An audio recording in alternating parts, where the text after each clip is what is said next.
Dear students, it is the fourth video for the week 16 and we are going to discuss foreign policy of Pakistan. In the previous videos, we talked about the foreign policy in general, but here we are having a discussion particular in context to Pakistan. And as told you that Pakistan is geographically an important country, as Pakistan is surrounded by world powers like China, Russia, India, Iran, and most importantly, America in Afghanistan, along with the NATO countries. And Pakistan is a key member in the peace settlement and in the war of terrorism. Pakistan has different relationships with the various countries. For example, China is the friend of Pakistan from all seasons and for all seasons. Right from 1950, from 50s till now, Chinese are the greatest friends for Pakistan. We built Silk Route, a living constructed miracle, economic relations, trade, commerce, industry, defense, transport, and every situation, China is assisting Pakistan. In the most recent times, China has seized more importance, they have captured more importance in Pakistan because of the mega project of the CPEC. Secondly, they are assisting Pakistan and protecting Pakistan against the Indian rivalry. Their military presence in Gwadar, other Pakistani ports, and Gilgit-Baltistan. In most recent news is that China is building another route that will start from Muzaffarabad and will run through Deosai and other regions till the Chinese territories. And both Pakistani and the Chinese forces will uh, look after that path, that road. This road is strategically very important for Pakistan. Means the Chinese relations are always important. Second, managing Sino-US rivalry. Secondly, US, United States of America, is a leading partner in the relationship of Pakistan. As I expressed in the earlier videos, that when in 1947 and especially in 50s, when India became a fast friend of Russia and Pakistan was waiting for the response of Russia, but Russia's cold response pushed Pakistan to America, and Americans assisted Pakistan and they used Pakistan in many different situations. Pakistan became the member of the SEATO and CENTO. Pakistan became as a frontline ally of America in all situations. But when in 1965 and especially in 1971, when Pakistan needed Americans, Americans refused. They made excused, and Pakistan had to bear a huge loss. Well, Pakistan once again became important for Americans when in 1971 Russia came Pakistan fought as a frontline state and saved Afghanistan and saved ourselves. But soon after that, when Americans came as superpower and they were declared, they became arch enemies of Pakistan. They applied many technical, economical, and sanctions on Pakistan. Well, in 1993, in 1990, when Mohtarma Benazir Bhutto became the Prime Minister of Pakistan and democratic rule was revived after a long dictatorship of General Zia, American welcomed the civil rule, but at the same time, Americans didn't provide Pakistan the promised F-16 and didn't return the amount even. Well, in Kargil war, Americans criticized Pakistan and compelled Pakistan to retreat. And especially in 1998, on the occasion of the atomic explosions, Americans exerted huge pressure on Pakistan. But right now, when after 9/11, American attacked Afghanistan, they uh, came to Pakistan, and unfortunately, General Musharraf took the U-turn policy, and this U-turn policy gave a huge dent to Pakistan and utterly insecured our western borders. And a series of uh, terrorist attacks happened in Pakistan. But in the nowadays, among the most important factors of the foreign policies are two. Number one, Sino-US rivalry. To settle, to manage the US reservations over CPAC and emerging Chinese influence in the region. US is taking American, US is taking Chinese as their arch rival. They are pushing India to involve in conflict.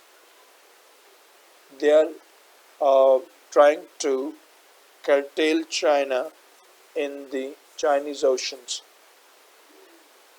Fine. They are also challenging China in African territories, and there have been a very close economic war in the Trump administration. Chinese put sanctions on American products, and Americans put sanctions on the Chinese products. Well, another mega challenge for Pakistan is Afghanistan. Still, for decades, Afghanistan is unsettled area.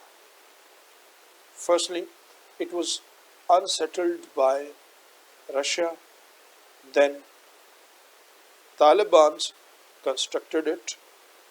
Pakistan accepted Taliban because that was in the best of the interest. But again, after 9/11, Pakistan took the U-turn policy and Americans came. This gave an opportunity to Americans and Indians to means destroy or distort the peace. And now, when Taliban are winning and they have defeated the Afghan government, NATO forces, American forces, and they are capturing more of the land, and they are almost to win it, Pakistan came as a tool for peace settlement. Pakistan agreed both the Taliban's Afghan government and Americans to agree on making dialogues and negotiations in the Qatar Pact. Pakistan was almost successful, but unfortunately, the Trump and the conflict, civil rights in America, and the start of Joe Biden's rule have gave it a great turn. Americans have backed out all their promises of peace settlement and withdrawal of their forces from Afghanistan. And this is horrible. In this fight, India is playing a key role. Ajit Doval, the security advisor of India, has visited many times, and from there they want to take hold of Afghanistan so they may keep Pakistan in destabilizing position. They are doing all this to engage Pakistan in Afghanistan conflict so that Pakistan may not be able to stand for Kashmiris. As in India, there are internal conflicts like farmers are protesting, Kashmiris are protesting, India is facing challenge from Chinese, they are capturing lands, Nepalese have threatened Indians, plus Bangladesh is restoring its position. Chinese are roaming in both the countries like in the Indian Ocean. Plus Chinese have made presence with Pakistan Navy. So these are the problems with India. And Kashmir has once again got central position because along with Sikhs, the Kashmir dispute is being highlighted. Normalization. Pakistan tries to normalize its relations with Afghans and Americans, more importantly with India. But India, because of its internal conflicts, is constantly accusing Pakistan for this. Pakistan has normalized the relations with India by opening the Kartarpur corridor. India takes it a tactics of Pakistan to win the sympathies of Sikhs. Terrorism is an emerging issue. Financed terrorism by India and the people in the neighboring countries, especially in Afghanistan, is really a trouble. Also, Pakistan Army has won many successes and lots of terrorists have been killed and arrested. And the series of bomb blasts have reduced. Well, an other issue that is the major part of Pakistan foreign policy is conflict of Saudi Arabia, Iran and Israel.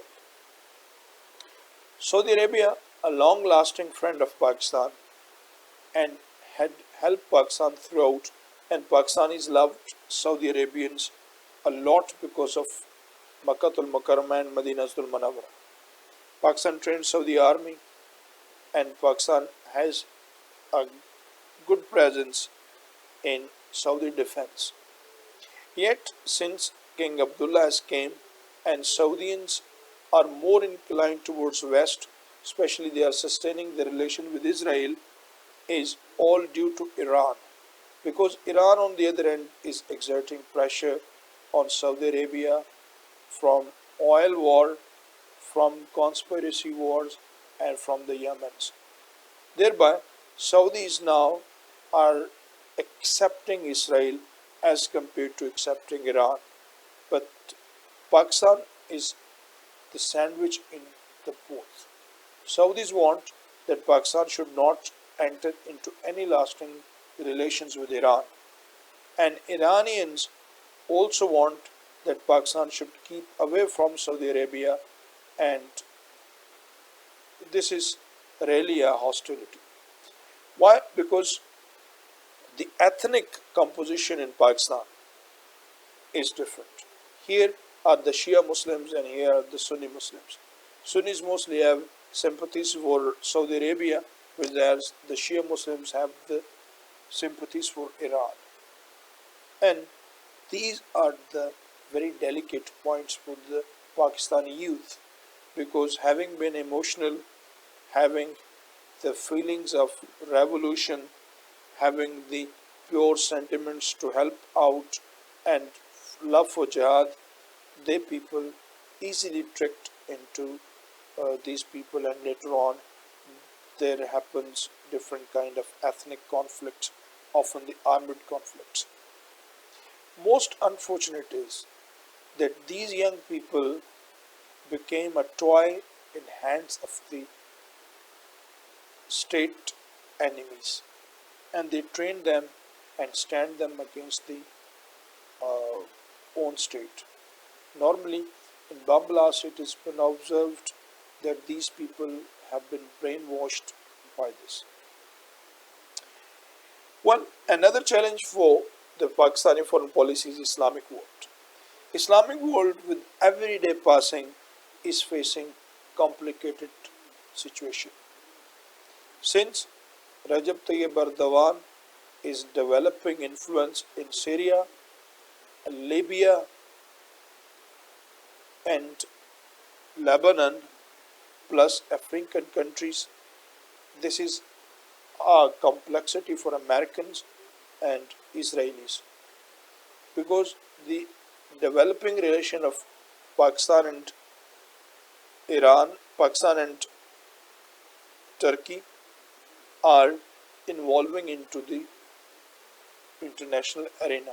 For example, in the recent war of Armenia and Azerbaijan, Pakistan and Turkey stood by the Azerbaijan, and thus Armenian had to embrace a huge defeat. This is really an alarming situation for the other countries, and they want that Pakistan at least should not be active in the Islamic world. Unfortunately, we are internally so involved in our own political matters that but we should play our very effective role in protecting the Islamic world and to rejoin and vivify the Islamic summit for Kashmir and other. And now there are other global challenges that the foreign policy must be active. Number one, COVID-19, terrorism, and financial crisis. I hope this that you have understood that foreign policy is a complete meticulous set of principles designed for promotion and protecting of the self-interest in the other's land. Foreign policy is never static, that depends on situations. Thank you very much.